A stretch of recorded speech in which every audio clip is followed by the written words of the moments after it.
Y ahora en cuanto a esto de Yeshua, Jesús, entonces tenemos un problema porque la genealogía de Jesús, la genealogía de Yeshua, ¿verdad? Según Mateo 1, tiene aquí graves problemas serios, ¿verdad? Por lo cual, un judío cuando mira esto, nada más de ver el primer capítulo, ya se da cuenta, basado en Mateo, basado en estos autores anónimos, de aquí de los Evangelios y el Nuevo Testamento, no se sabe quién escribió estos manuscritos en realidad, quién fueron los escribas, nadie sabe, la iglesia misma no sabe.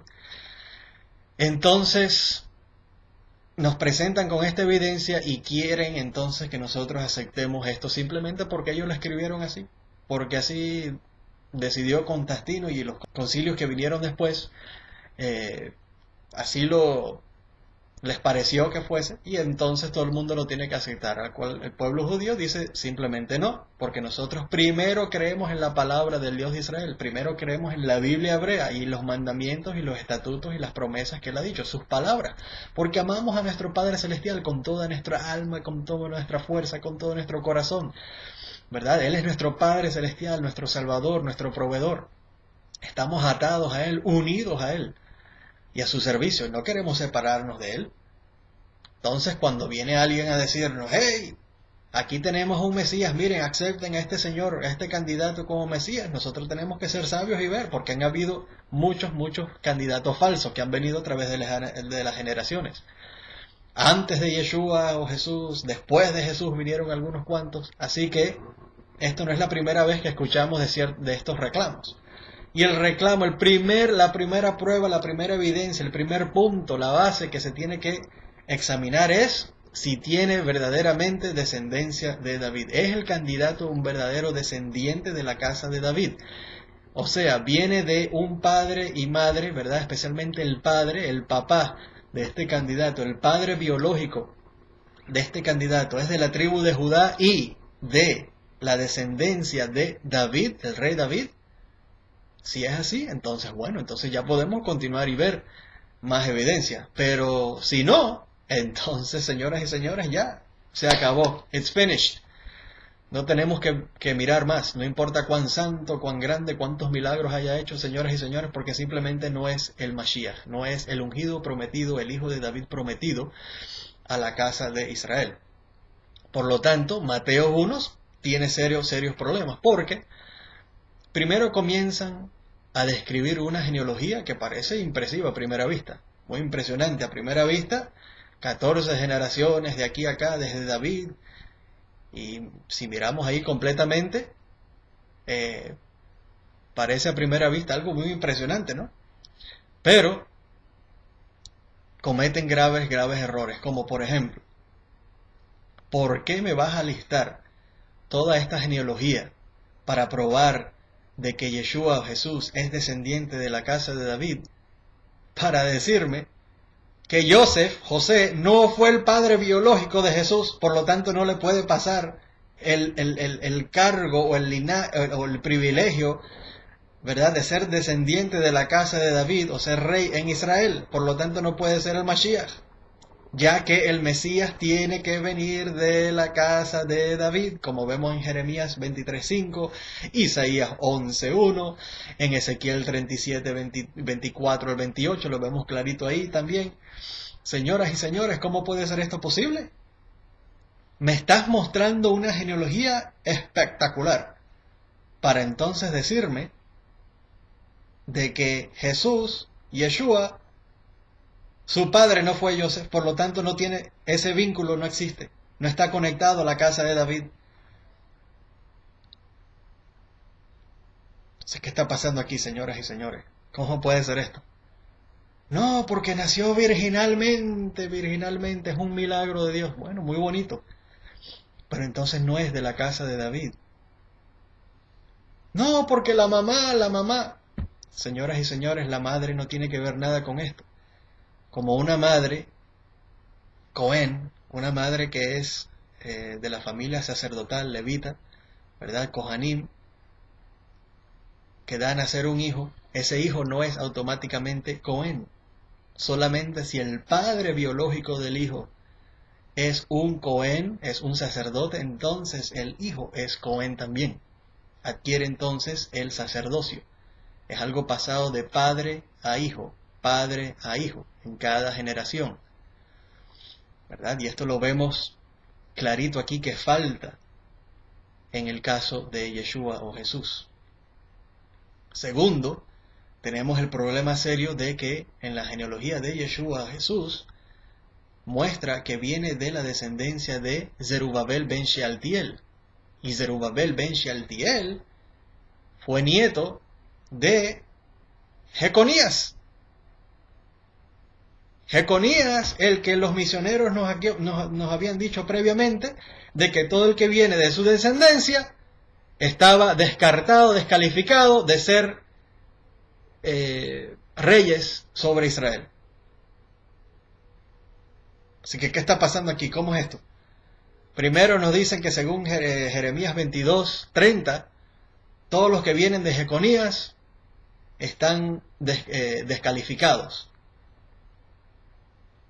Y entonces ponen a Yeshua, Jesús, en Mateo 1 como que desciende de la línea de Jeconías precisamente, porque viene de Zerubabel, hijo de Shealtiel.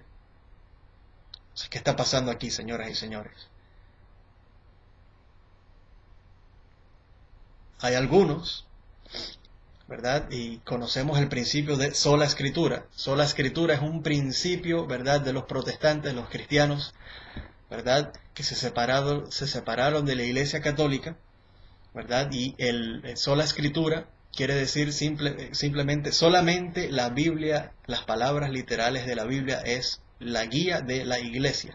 No se guían por comentarios de hombres, por explicaciones de hombres, no importa cuán brillantes sean, si no está escritamente, explícitamente en la Biblia hebrea, ¿verdad?, o en la Biblia de ella cristiana, entonces no tiene validez para ellos, ¿verdad? Y este es un principio clave para ellos.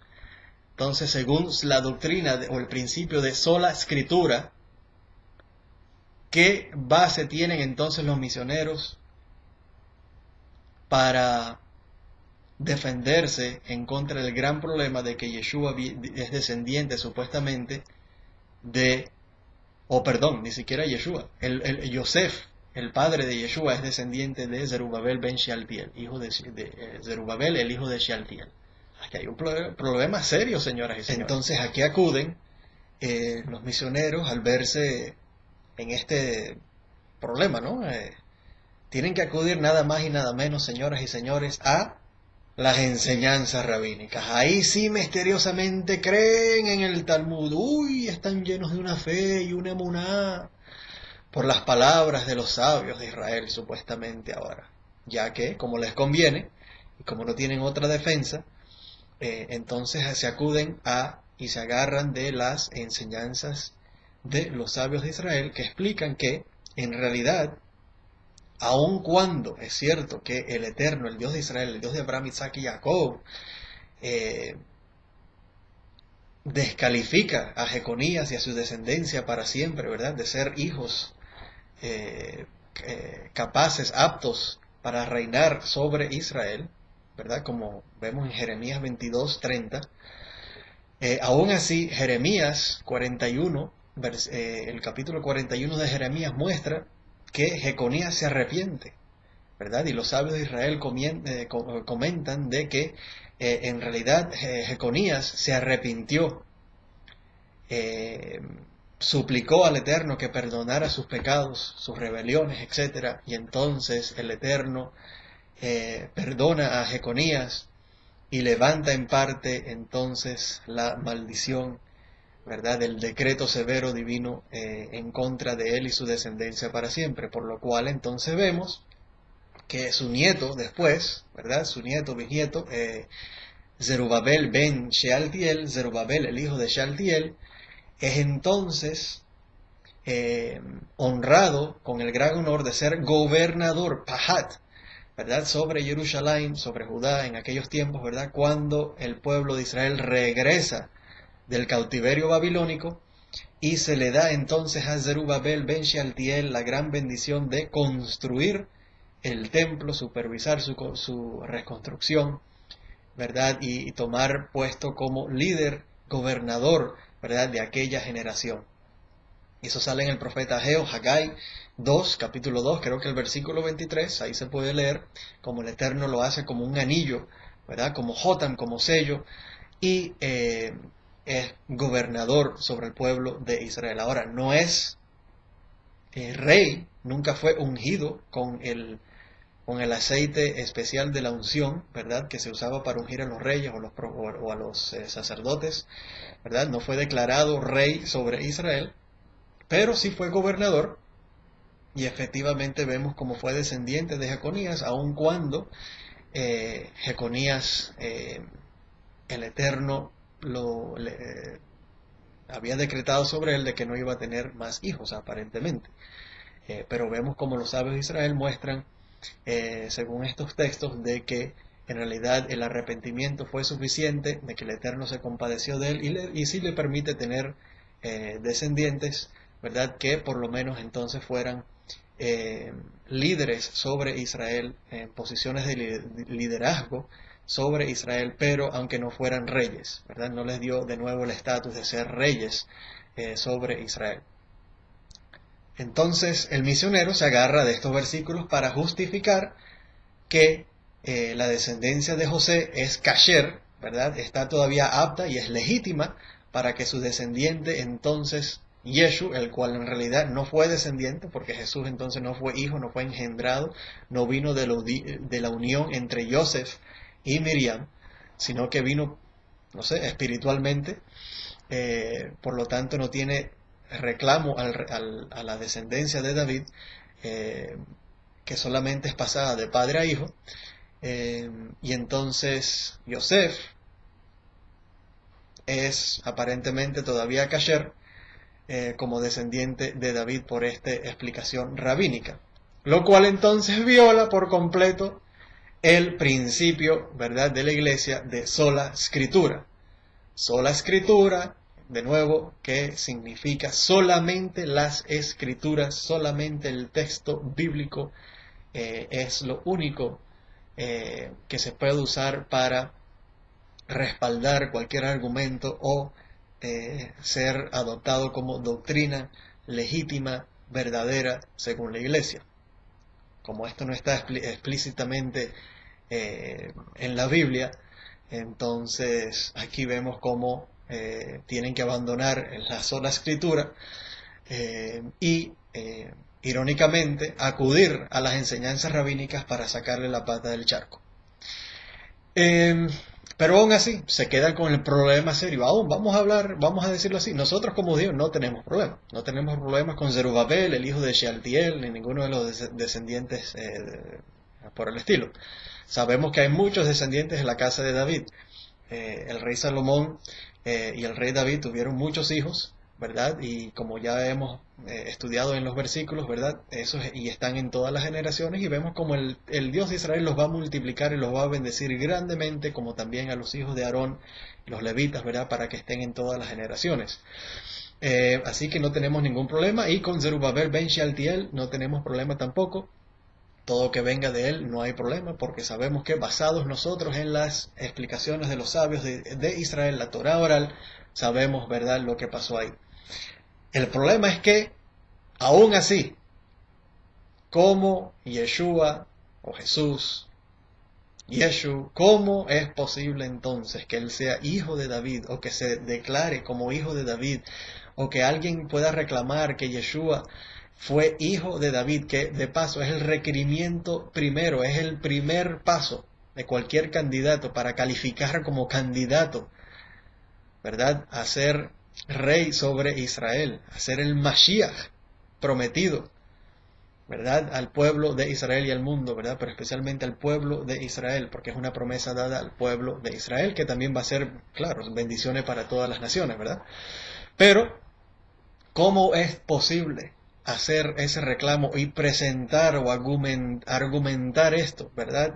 Tratar de acercar a un judío a que crea esto, crea este mensaje, crean estos reclamos, cuando en realidad, según Mateo 1, Yeshua, Jesús, no tiene ningún vínculo con David, con Joseph, su padre, y por lo tanto no tiene ningún vínculo a la simiente de David, a la casa de David.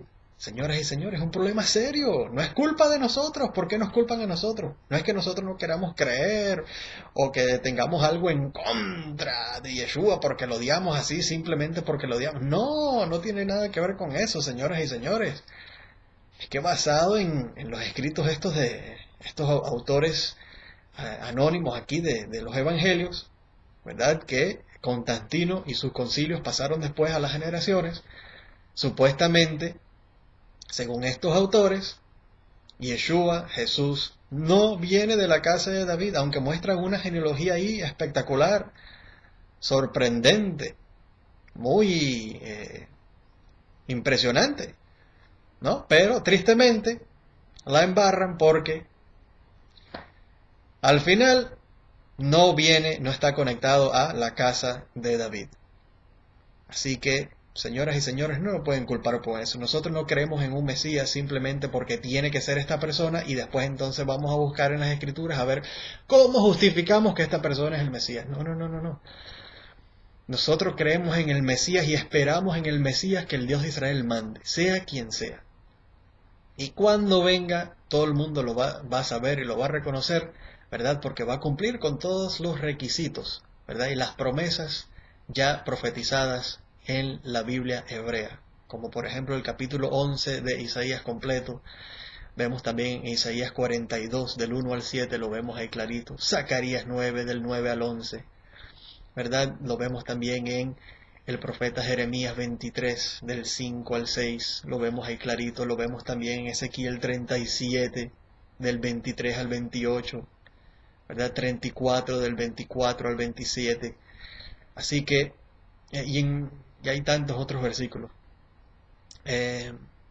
Y básicamente en eso esperamos. Así que, señoras y señores, espero que esto sí haya sido de ayuda, ¿verdad? Y para crear un mejor entendimiento, ¿verdad? Entre ambos pueblos, ¿verdad? Y la próxima vez que quieran hablar con nosotros sobre el Mesías y por qué no aceptamos a Jesús así simplemente porque la iglesia lo dice, entiendan porque tenemos razones bíblicas muy fuertes, ¿verdad? Y simplemente entiendan que venimos de un lugar, una perspectiva de que estamos obligados, ¿verdad?, a seguir a nuestro Padre Celestial, a confiar en su palabra, a confiar en el Dios de Israel, y no hay nada que nos pueda separar de nuestro Padre Celestial, no hay nada que nos pueda separar de nuestra fe en Él, nuestra confianza en Él, porque Él es nuestra salvación, Él es nuestra vida, Él es nuestro escudo, Él es nuestro Salvador, nuestro guía, ¿verdad? Y el pueblo de Israel siempre ha creído y ha confiado en nuestro Padre Celestial, y han venido muchos que han tratado de engañarnos a través de las generaciones, muchos falsos profetas, falsos líderes, hasta líderes y personas que se han declarado Mesías o que sus estudiantes lo han declarado Mesías y no han dado la talla, ya que no han cumplido lo que los profetas dicen que tiene que cumplir, ¿verdad? Así que con la ayuda del Eterno, ¿verdad? Sea la voluntad del Eterno que nos mande pronto, que sea hoy en nuestros días, que nos mande al Mashiach, al Hijo de David prometido, ¿verdad?